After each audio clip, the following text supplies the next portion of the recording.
जी बिल्कुल, तोबा टैक्स में महंगाई और उजरतों में इजाफा ना होने पर भट्ठा मजदूर जो हैं वो सरापा एहतजाज हैं। भट्ठा मजदूरों की जानब से गोया रोड से शहबाज चौक तक जो है रैली निकाली जा रही है, जिसमें ख़वातीन, बच्चे और बुज़ुर्ग जो हैं बड़ी तादाद में शामिल हैं। सुर्ख परचम भी इन्होंने हाथों में थाम रखे हैं।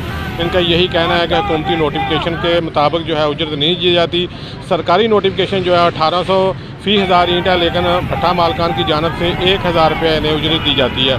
मेरे साथ भट्ठा मजदूर रहनमा मौजूद हैं, इनसे पूछते हैं कि आज रैली का मकसद क्या है। जी, आज रैली का मकसद ये है कि गवर्नमेंट पंजाब ने जो नोटिफिकेशन जारी किया था, जिसको 5 माह 16 दिन हो गए हैं, उसके ऊपर ज़िला इंतज़ामिया जो है उसके ऊपर अमल दरामद नहीं करवा सकी, बुरी तरह नाकाम हो गई है। भट्ठा मजदूर आज इसलिए सड़कों पे आए हुए हैं। बट इनका ये मुतालबा है कि हमारे जो मजदूरी है वो हमें दी जाए। 1850 रुपये गवर्नमेंट की मजदूरी है वो इन्हें दी जाए।